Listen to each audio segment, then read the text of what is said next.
Setiap perjalanan mengandung makna.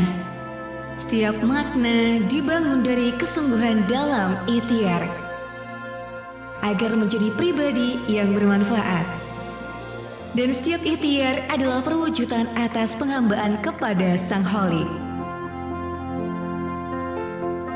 Radio Kota Batik kembali mempersembahkan kisah-kisah teladan para pejalan sunyi yang berupaya menghayati kehidupan dalam Rihlah Sang Cendekia.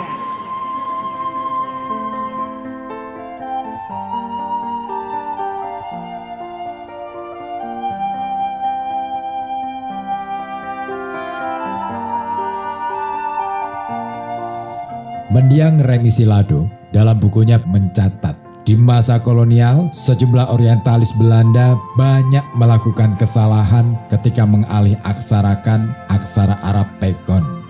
Catatan ini memberi bukti tentang kesulitan mereka mempelajari aksara tersebut.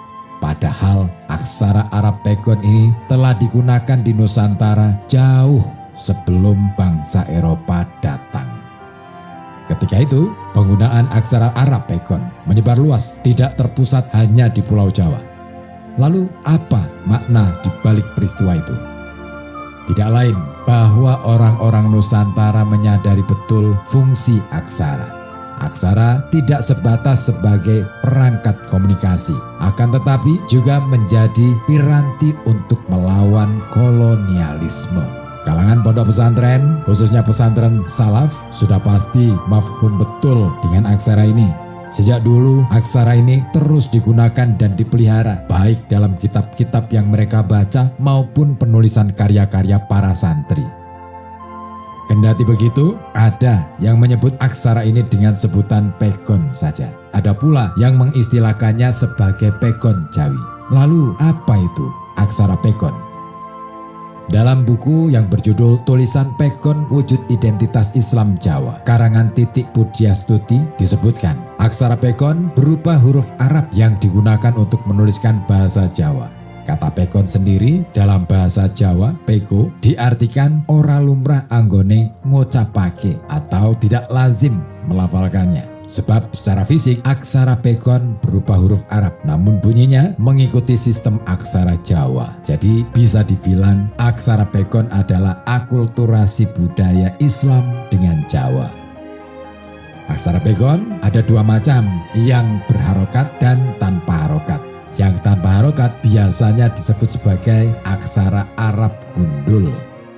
Di lain daerah, aksara ini kerap disebut Arab Melayu karena menggunakan bahasa Melayu atau bahasa Indonesia. Di Malaysia disebut sebagai huruf Jawi. Namun secara luas, aksara Pegon dikenal dengan istilah huruf Arab Melayu karena ternyata aksara ini digunakan hampir di seluruh wilayah atau kawasan Melayu, mulai Terengganu Malaysia, Aceh, Riau, Sumatera, Jawa, Brunei, sampai Thailand bagian selatan. Meski begitu, bahasa dalam aksara ini bisa beragam. Ada Sunda, Osing, Melayu, dan lainnya. Lewat aksara ini, kita dapat menyaksikan betapa para cendekiawan Muslim Nusantara memiliki kecerdasan yang ampuh. Mendakwakan Islam melalui jalur budaya, khususnya lewat bahasa dan sistem keaksaraan. Mereka tidak mengubah bahasa, tetapi perlahan mengenalkan sistem aksara yang berangsur-angsur pula memperkenalkan bahasa Arab sebagai asal tempat kelahiran Islam. Dengan kata lain, mereka sangat memahami cara pandang atau alam pikir masyarakat Nusantara dan berupaya mempertemukan alam pikir itu dengan nilai-nilai keislaman. Tetapi kapan sejatinya aksara Pegon mulai dikenalkan? Dan oleh siapa? Aksara Pegon mulai dikenalkan di Nusantara bersamaan dengan perkembangan syiar Islam di Nusantara, terutama pada kurun abad ke-14 sampai 15. Dalam berbagai sumber disebutkan kalau tokoh yang mula-mula menciptakan sekaligus mengenalkan aksara Pegon tidak lain adalah salah seorang di antara tokoh-tokoh Wali Songo.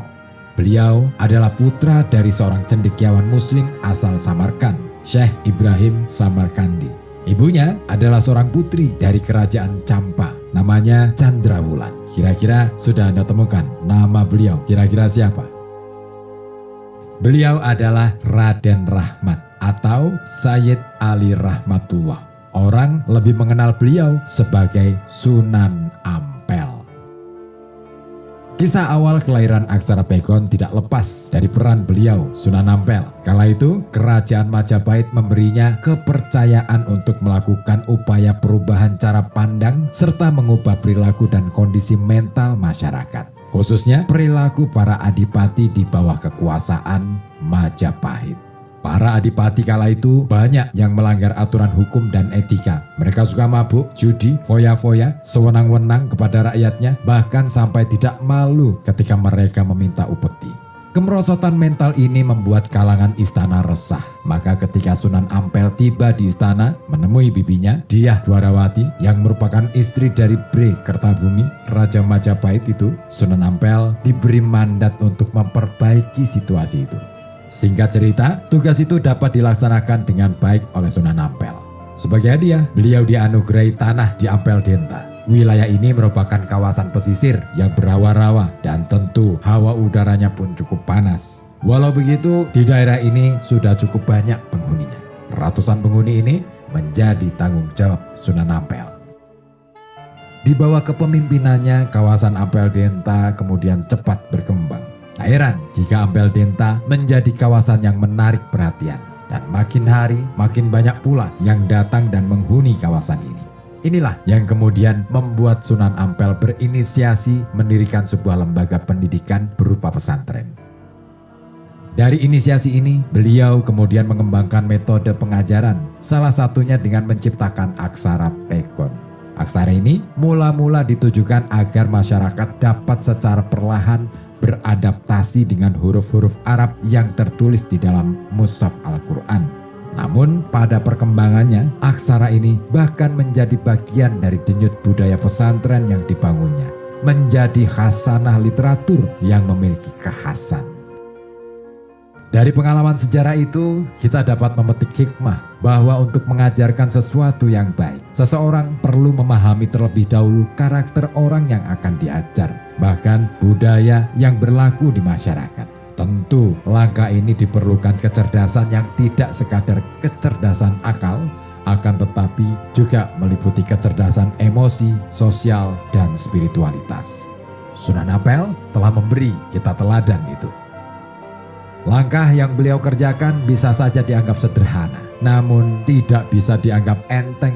Aksara Pegon yang ditemukannya adalah kekayaan pengetahuan yang mesti dipandang sebagai wujud kecerdasan yang cair, sehingga mampu menembus sekat dan merembes ke dalam relung hati dan pikiran masyarakat Jawa kala itu.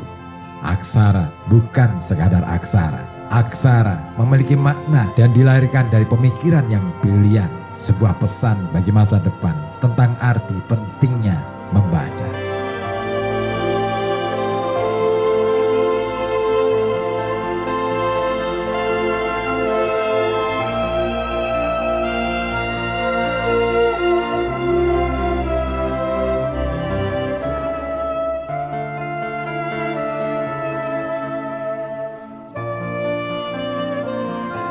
Demikian Rihlasan Cendekia persembahan Radio Kota Batik. Semoga kita bisa mengambil hikmah dari setiap kisah teladan para cendekia Muslim Nusantara.